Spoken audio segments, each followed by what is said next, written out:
Holy Beskar plating, Mando. Oh I my am god. I am still trying to even my emotions out after what we just saw. The season finale of The Mandalorian season 2. This one was called The Rescue. This is season 2, chapter 8, chapter 16, season 2, episode 8. Oh my god. I'm still, like I said, I've never been. They stepped it up a notch. I have never been put through an emotional roller coaster ride in one episode of television like I that. So Tito's and water is helping me to come back down a little bit here. I got some Nog Ale from Intracoastal Brewing. What is that? It's kind of like an eggnoggy. I think it's a lager. Yeah. It's pretty good. Anyways, that's a different podcast. If you want to see us talk about alcohol, that's the Sipping Around podcast. But please do. I mean, please check that out. We need some views. Anyway, oh my god. Okay, where should we start? Should we just start from? Should we just start from the beginning and go through the? Yeah, let's just go. The one thing I want to point out about the ship chase in the beginning is the guy that took the doctor hostage was Nathaniel from Agents of S.H.I.E.L.D. Yeah. I spotted that rat. I heard his voice and I was like, so unique. I know you. Yeah, well, like he toned it down a notch. You know, like his voice is really unique from. Yeah, that, no, he does have a. Yeah, he does have a really unique sound, and that was nice for them. All in the Marvel family to throw that in there. They always throw in like one little. They always throw in like a little something for the fans. So, yeah, that was good. That was good, and we basically open up with them catching. I gotta look his name up. Hold on, I've got the IMDb pulled up. It's like Dr. P or something. Pershing? Dr. Pershing. Dr. Pershing. So, right. Our merry band of bounty hunters and New Republic sheriffs grabs the doctor, and then cut to, I don't even know if they said what planet that was on, but cut to random bar full of sketchy looking people, and we get Bo-Katan, and of course with Bo-Katan comes Sasha Banks. So, welcome back, Sasha. Also, question: what happened to the third guy? I was wondering that myself. I don't know. I don't know if we're gonna get. They just lost it for that. Yeah. He's not with us anymore. Okay. So, well, that's fine. I guess. I mean, I don't know. I was thinking the same exact thing. I was like, no, wait a minute. There was definitely 3 of them in the first episode. Yeah. Hey, but Sasha makes up for a bunch, and we get a little standoff with. Go. I love how her braids are like crisscrossed on her forehead. Like that's like a style. I love that. It looks like it's part of her fashion, but it's just her hair. I like that. And she's actually the heist team. Well, we got to back up for a second because when Boba walks in, Bo-Katan knows who Boba is right away. They know who Boba is right away and start talking trash to Boba, and he's kind of like, listen. I'm wearing this armor for a reason, Jack. You know what I mean? Yeah. Like, I've heard this. My dad was Mandalorian. You mean you're a donor? Oh, yeah, donor. Sick burn, bro. That was nice. I liked when they threw that in there. I was like, nice. But so they know exactly who Boba Fett is. They know his whole backstory, where he comes from, his life basically, and. Shout out to Sasha Banks because we got some absolute pro wrestling in that little fight scene. Yeah, we got a nice little tornado DDT off the wall. I love that. Oh man, that put me right where I needed to be. Shout out to B-Walk from Barstool Wrestling Podcast. If you guys are wrestling fans, we do see that even though Boba is much older, they're very evenly matched in that fight. Yeah. And I love the wrist flamethrower. Square off. If you will. That was pretty sweet. Yeah, that was good. But yeah, so they team up. Obviously he says, "Listen, I've got Moff Gideon's coordinates," and she's like, "I'm in." Now you have my attention. Go on. And so I mean, obviously, she said in the front she wants the Darksaber back, and Moff has it. Also, like Moff is their rank in the army, right? Because I remember you going back to Grand Moff Tarkin. So why do they refer to them as Moff? Right? He refers to him as Moff like it's his first name. I don't know. maybe That was that's just I found that strange. Anyway, because you were like, if you like in it, you wouldn't be like, oh yeah, Captain has this. And he's just like Moff has. Anyways, that's just me being nerdy. But yeah, so we get the team up, and then basically we go right to they had a sweet plan to get on Moff Gideon's cruiser, which was hey, you know that place they launch all the ships from? We're gonna go in there. Yeah, like, we're gonna get inside. We're gonna crash land in there. So, that was pretty sweet. Playing a little chicken with the TIE fighters there. We crash land in, and they just start plowing through people. And that was awesome. Absolutely. That was awesome. Also, jumping back like 30 seconds in the show, we get a nice little bit from Boba. Like as soon as they're on, he just wipes out those ties. Like, beep, beep. Yeah, he was like, enough playing around. Yeah. He was like, all right, that's enough. I also liked how the hyperspace looked. It looked like they got a visual upgrade there. No. Well, yeah, just graphically, just looking better. So we're on a ship. The plan is heist team sans Mando is gonna go work their way to the bridge, take out everybody. Mando has the thing from the doctor. They literally called it something. It was cylinder, like the access cylinder or something. Code cylinder. Cylinder code, code cylinder. Like we couldn't of all the stuff in Star Wars that we have names for. Like every minor little ship in Attack of the Clones has a name that people know, and we call this the code cylinder. Wow. Yeah. Anyway, so his deal is to go stop the dark troopers from basically fighting them the entire time, and. So I don't know. Who do you want to follow first? Well, I just gonna say it's Mando and the girls, and it's so refreshing to see that whoever wrote this, I didn't see who wrote this episode, but it's the right way to write females, and so often you get that stupid they have to be feminine or they have to have a romance interest. Right. They're just people. They're not, and they're badasses. Yeah, they're totally badasses, and they don't have any hang-ups. If you replace them with a man, the same exact story would work. So it's right. It's just I feel like it's sick of seeing that in most media. There's no avenging toes, To your point, Favreau wrote this episode, as it said in the credits.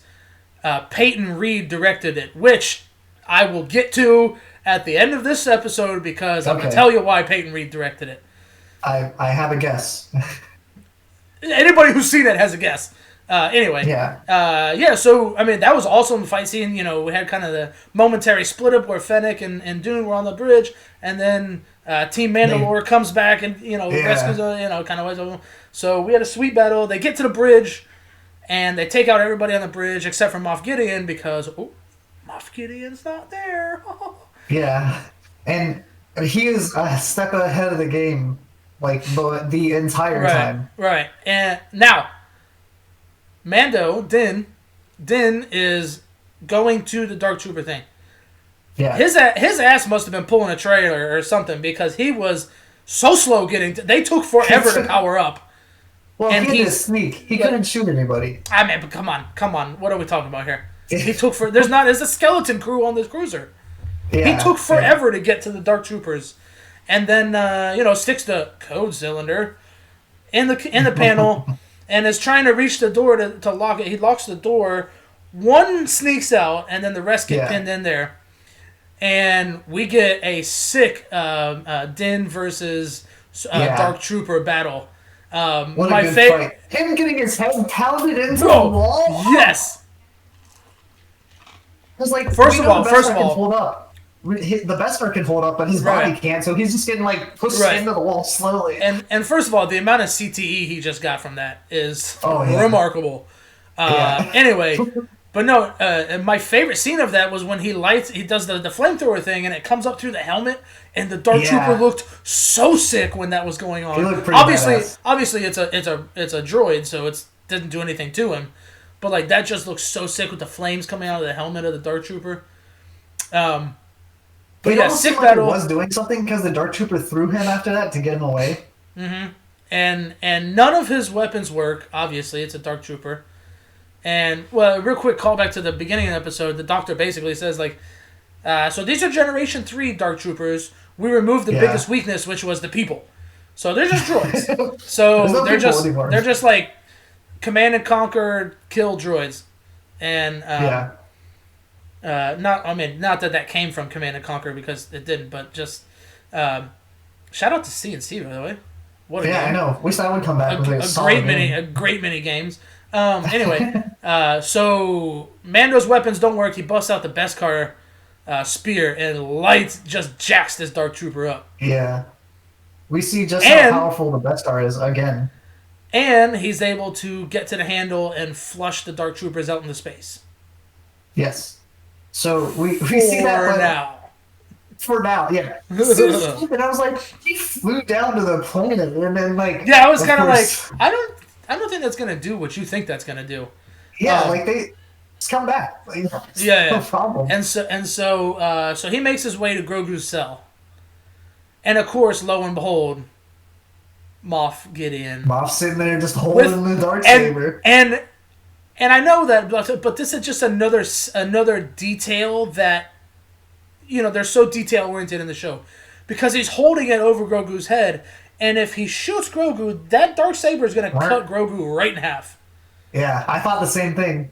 And so it's like he could have been pointing it at him, whatever, but they thought they had enough forethought to be like, hey, this is the real reason he can't just kill him, because if he's holding it to his throat.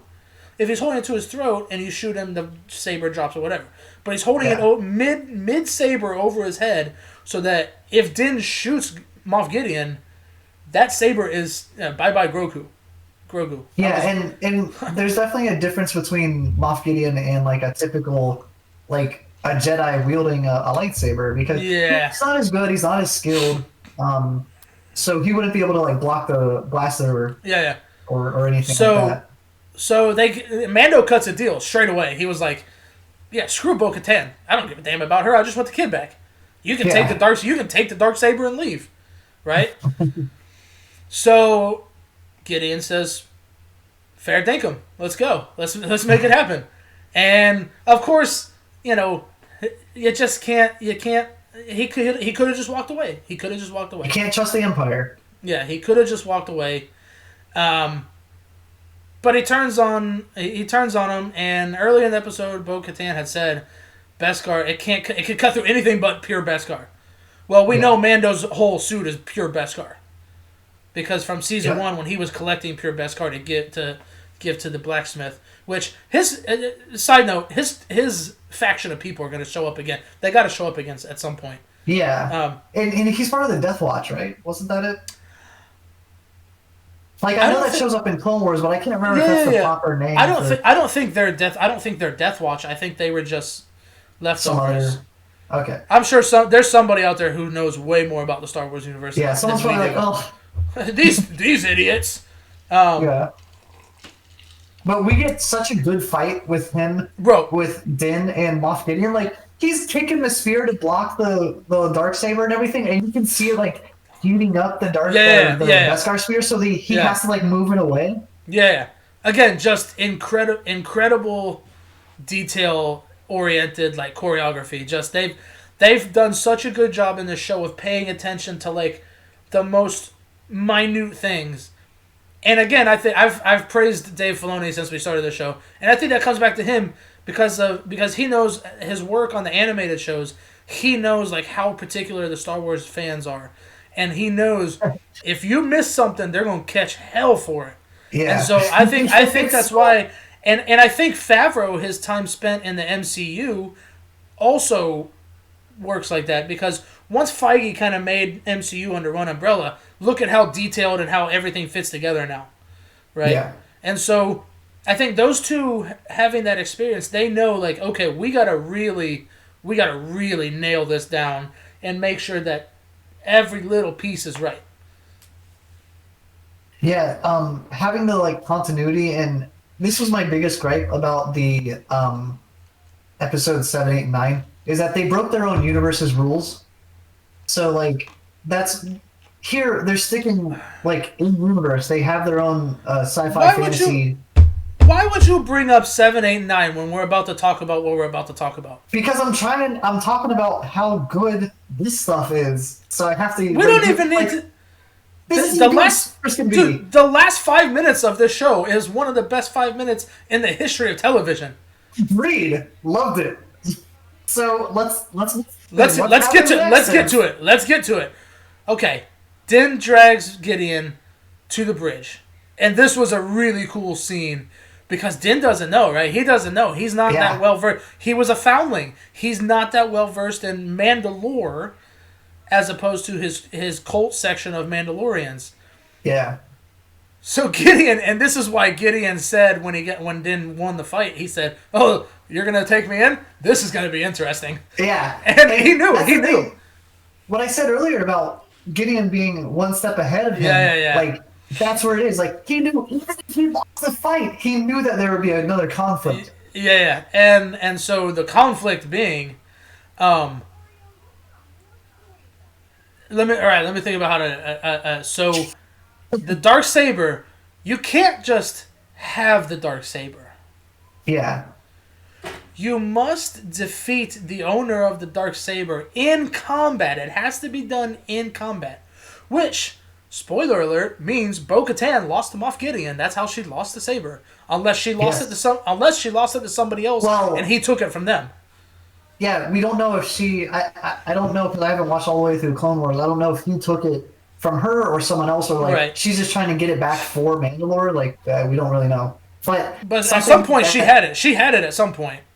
Yes, at some point. And now Gideon has it. So ipso facto, and Gideon even says, he's like, it's not about the saber, it's about the story.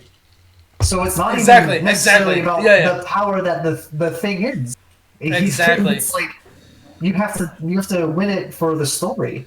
But this is and shout out to Katie Sackhoff here. Like you could really tell on her face, she was like, "Oh shit, I'm gonna have to kill this fool." Yeah. She was like, I'm about to have to take this dude's head off. You know what I mean? Din doesn't care. He's just like, take it. He's like, I just wanted the kid. I told you all along. I didn't want this. I just wanted the kid. I had to beat him up to take it to get the kid. He's like, I yield, take it. Like, here it's yours. Oh, you beat me. Right? And so oh, you got me. And then we get the sensors go off. You know, we're being boarded. Fennec says we're being boarded. And how many life forms? Just none. None. Yeah. Dark Troopers are back. We knew they were going to come back. They're droids. They're not people. So you flush them out into space. Like, they're still going to come back. So, all of them board the ship again. And start coming. They start walking in. We got one crew in the landing area deal of the ship, and we've got one crew beating down the door, ready to break in and kill everybody and save Gideon and the kid. So, wait, there's more. This is when things get truly, truly interesting, and the amount of giddiness I had in the next few minutes of watching this show. I don't know if I've, quite frankly, ever been that excited about anything. Yeah. I mean, they pick up a ship on the scopes, and what is that ship? Oh, baby, it's an X-Wing. Which at first I thought, okay, maybe it's some of the Republic, they follow Dune or something. Oh, no. It's one X-Wing. And even, who said, was it Fennec? Was it Fennec that said it? And she was like, one X-Wing? Thanks. Or no, maybe it was Dune. It was Dune who said it. It was Cara Dune who said it. Yeah. And so my antennas are straight up, and I'm going. Oh, and of course we get a cloaked figure that comes out of the X-wing, and we get a green saber, and I literally said to myself, "Oh, it's a green saber! Oh, baby!" And so whoever this is just starts jacking up Dark Troopers. I mean, like not even moving that fast. One person it could be at this point. Right, not even moving that fast, just jacking people up. they work their way through all the Dark Troopers, and they're just watching on the security cameras, just being like, man, I hope this dude's not mad with us. Like, I really walking through these guys. Literally walking through them, just jacking one after the bam, bam, hoorah. And then, dude, the way the last one is killed. Yes, that's what I was gonna say. Crushes him. Oh, just force crushed this Dark. And I was like, you're not even worth the lightsaber swing, and you just crushes him. You mean? Door opens. Cloaked figure removes his hood, and it is Luke motherfucking Skywalker with the de-aging, which is why I was going to bring up Peyton Reed later, because he did it. He did it in Ant-Man and Wasp when he directed that, and the de-aging, and it's actually Mark Hamill. Oh my god! Oh my god! So I want to say first, this is hitting like serious uncanny valley stuff, because I was like disturbed by the face. My brain could tell it was not real, and I was just like, this is creepy. This is really creepy. Although it was Mark Hamill, they just de-aged him CG style. So he did do it. They didn't plaster someone else's face over. They didn't CG someone else's face like they did with Grand Moff Tarkin. It reminded me of Tron with Jeff Bridges. Yes, where they, like, seriously did the same thing. And that's why I brought up Peyton Reed, because Peyton Reed, he did a lot of that in Ant-Man and Wasp when they were doing the flashback bits with Michael Douglas. And Pym. Yeah, Hank Pym. And so he's got experience working with that DH. Also, he's just awesome. Like, Ant-Man and Wasp was awesome. Yeah.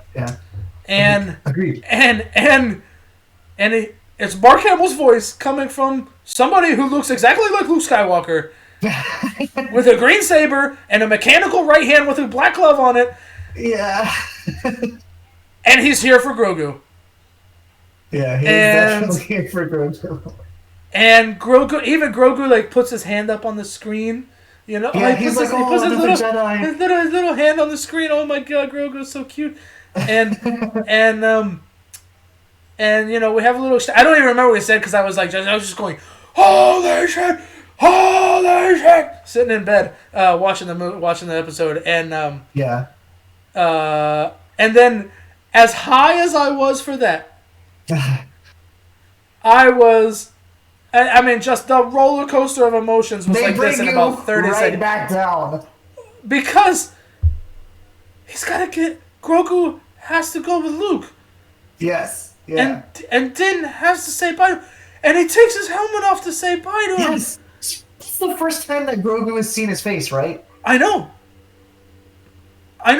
So, like, that's how much it meant to him to just, like, and then...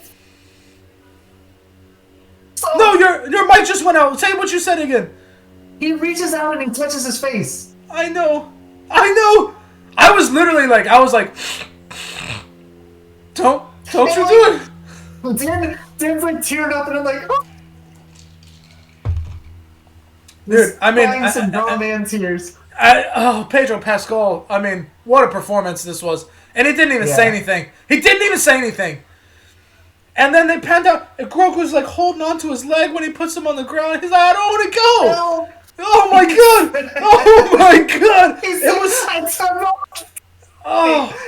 It was so freaking dusty in my room here when I was watching it. Oh my god, I damn near cried. Like, this animatronic freaking puppet that they use on set almost made my 34-year-old ass cry. And of course he goes with Luke, and guess who pops out? Because Luke's there. Who else is gonna be there? R2D2. R2D2. We had to have him. And we get the line. We had to get the line, right? Yeah. Luke, as he's turning to leave with Grogu, may the Force be with you. Yeah. And Pedro and poor Din is just standing there going, don't do it. If he like could have put his helmet on real quick and just like, oh my god, I've never been on a roller coaster like that emotionally. But the roller coaster didn't even stop there, because what happened before Luke came in to read him? You kind of broke up there. What happened before Luke came in the ring? What do you mean? Oh, yeah, Rocket yeah. shot. Gideon supposedly kills Bo-Katan. He shoots her like 6 times. Then he tries to kill No, no, no, no, Grogu. no, no, no, no, no. I thought he shot. What's her name? No, he definitely shot Sasha. Bo-Katan Sasha. because she was in the middle. No, no, no, no, no. He shot Costco Reeves. That's who he shot. Are you sure? Because I thought she was wearing blue. Well, they both had blue on. No, because Different here's the shades thing. of blue. I'm No, pretty. she I had don't the think he dirty shot blue. Bo. I don't I'm think he pretty shot sure. Bo-Katan. I am pretty sure he shot Bo-Katan. I'd have to, like I said, I was very, I was very emotionally on it. So I'll have to go back and watch that to see exactly who he shot. I thought he shot Costco Reeves. I don't think he did. And the reason I say that is because if that's true, that would 100%. That means Din's the ruler of Mandalore, Yes, that would 100% set up for and season 3. and that would be crazy. Not only would it be crazy because of that, it would be crazy because after the credits, if you stuck around, like you have to do with all the Marvel stuff, Yeah. Fennec and Boba take back Jabba's palace, and then we get the Book of Boba coming December 2021. Yes, What? we do. Sneaky Another ass, series. Another Star Wars series. Sneaky ass Disney didn't even announce this on Investors Day. That's great. You know how close to the vest they had to play that? Like literally 5 people knew about this. I mean, like And literally. I wonder if they're gonna keep Tamora Morrison because like how long? He's getting old, man. Like no offense, but he's Yeah. old. He's how long are they gonna do the series for? Well, hypothetically speaking, he just has to voice over, right? Like he can keep his helmet on. Yeah, I think they did that for a little bit of Pedro Pascal's action scenes. I think he just did the voiceover for a lot of things. No, no, no. Well, yeah. Well, like I said a couple episodes ago, they had said that he I think season 3. They were talking about season 3. He's only gonna do the voiceover work because he was gonna keep his helmet on, and there's no reason to do that. But now we know that. I mean, he's taken his helmet off a lot so far. Yeah, Like yeah, so. I mean, and if what Bo-Katan says is true, that he was the weirdo and not them, and he goes to rule Mandalore with the Darksaber, and Bo-Katan's dead if that's who got shot instead of Casca. Yeah, why does he need to keep his helmet on? I don't understand. I 100% from watching the Clone Wars, he's the weirdo. Like, and the other Mandalorians take their helmet off. They're not shy. Yeah, I mean, about showing their faces. I'm almost certain it's him. Yeah, so Yeah, he's the weirdo. He's gonna be like a king that just never takes his helmet off. But anyways, Book of Boba has a nice ring to it. I like the title they went with, the Book of Boba. I wonder if Yeah. that's gonna be a one-off, and maybe we just get like, because he is getting a little up there in age, like he just kind of dies at the end. Yeah, so like I wonder if they're gonna do early Boba or like now, like he's a hut leader or a clan leader or whatever you want to Well, call it. I mean, considering he took over Jabba's palace, I would imagine it's going forward, right? Yeah, And maybe. we'll get some flashbacks to after he left the pit. They better frickin' tell us how he got out of the Sarlacc pit. Yeah, if they just leave that, like I don't know, he just got out. No. That is not good enough for me. I need to know how he got out of that frickin' Sarlacc pit. They have to come up with a creative way for how he climbed out of that thing. And how Maybe armor got out. maybe he just kept his Beskar on, and that's how he Yeah. that's how he Maybe he went survived. so far down he got out of it. He went out He got out of his the ass. Sarlacc. He got shit Yeah, out he of the just went- Sarlacc. I mean, I but can't where get does up. the Sarlacc poop? Maybe he did get it. I don't know. I don't know how man. Sarlacc works. I don't even know like how is that creature structured? Like it just goes down like a cone? Like I don't know. I guess we're gonna find out. yeah, maybe we will. Episode 1 of Book of Boba is just him in the Sarlacc, getting out Yeah, of the it's just Sarlacc. him getting pooped out like the Ace Ventura. Like, Yeah, Ace Ventura when he comes out of the rhino. Oh, what an episode that would be. Also, I'd like to say this. Shout out to Disney for giving us more adult content.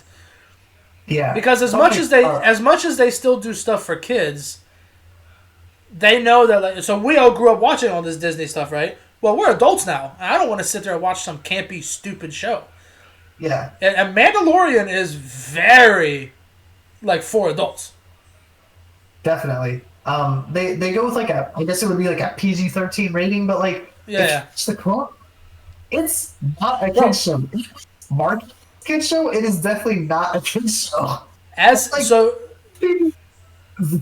like really gruesomely every single episode. yeah, They yeah. just want some So blood. I mean, as we said, going back through the Clone Wars, like whatever, however I watched it before. I think I watched it on Netflix, and it either didn't have all the episodes or was jumbled together out of order. That so as I'm going through Clone Wars in Disney Plus, it's not. It's like a different show almost because it's all. I don't know how if it's in the order they released them on TV or what. I It's don't. So I don't. Yeah, it's definitely more organized, but there's still some stuff like I told you before. There's stuff that's out of order. Right. Also, That definitely helps. I'm glad my prediction. I don't know if I told you this, but I did tell my buddy Seth. Shout out to my boy Chef. He was supposed to be our guest host today, but he's a little under the weather, so couldn't make it. But I don't know if I texted you this, but I texted him this at one point after the Ahsoka episode. I said, "You know Grogu's gonna die, right?" I said, they're gonna kill Grogu off." And the reason I said that is because you get that whole bit with Ahsoka saying oh, he's been through a lot of stuff. Like he's actually like whatever 57 years old or whatever he was. Like Yeah, he's a kid, but he's 57. And he's been through yeah, some dark stuff, and then the attachment bit to Din, which makes me wonder when he goes with Luke, is this kind of a sneaky like the first Ben Solo was Grogu? Like he tried to bring someone back, that was too far gone. yeah. So I had the thought of like I was happy for like 2 seconds, and then I was like, wait, that's not good if he goes with Luke because we see what happens with final kill. Well, assuming we continue to keep 7, 8, 9 as canon, Yes, assuming that is canon, not a good place for him to which be. I've said before, as much as everybody disliked the sequels trilogy, it has to remain canon. It happened, whether you like it or not. It If happened, and so Well, you if have they to just work never around talk that. about them again, then it didn't happen. Well, this is Luke's first Jedi recruit, right? Like this is Yeah, only 6 years after Return, and so yeah. I It's mean, probably this is going to be it's like he assuming that heard. he's the original recruit, right? Yeah, I mean, he heard Grogu on the Seeing Stone, and maybe he's already got a camp set up. Maybe it's just Grogu. Maybe this is what kicks off him being like, "Yeah, I can restart the Jedi Order." Yeah. So, well, bro, that's it for season 2 of the Mando. Yeah, I think this was. I'll watch it back when I edit this real quick, but I think this was by far the best episode we've done. I I agree. mean, Just there's just so much like excitement that we had yeah, going yeah, into this, and yeah, like yeah. there's so many callbacks and all this other stuff. Like it's just such a treat as someone who likes this genre. Yeah, I mean, give me and a lot of people are like, oh, they're making too many Marvel shows or too many Star Wars shows. I think they're ahead of the curve, and I'll tell you why. It's unfortunate because I loved going to the movies, but I think movies are like out, man. I think they're out. I think movies are a dying breed, Yeah, and if you want to make content, these subscription services, and I'm happy to pay it, but these long form, you can tell such a better story with yeah. eight 35-minute episodes. You And know, I think you also get to pick things more selectively. You don't have to be like NBC, right, CBS, Fox that just have these like shows that are all exactly the same. right, You right, right. just have to have like 7 or 8 really good shows. You Yeah, don't have and to have so something that yeah, well, this show runs for 20 episodes a season, and then we just replace it with another show that's exactly the same, yeah. and it just has No. different characters. So anyway, we've gone. This is probably for sure our longest recap episode between the Definitely. boys, the Mando, and the Expanse. This has probably been our longest one. So we'll go ahead and wrap it up. But great googly moogly, what an episode we got to cap off season 2. And Yeah, they really stepped it up for this season. I don't know where we go from here. We kind of touch on it like with the whole Darksaber bit, but I It's really gonna be don't know where. Mandalore. There's no Grogu. We're gone. It's got. I think the next logical step is Din goes to Mandalore, even if he's trying to give Bo-Katan the Darksaber. he's got to go to Mandalore. And if that was her that got shot, I don't know how strong her best. Now, assuming she had Beskar, she's probably fine.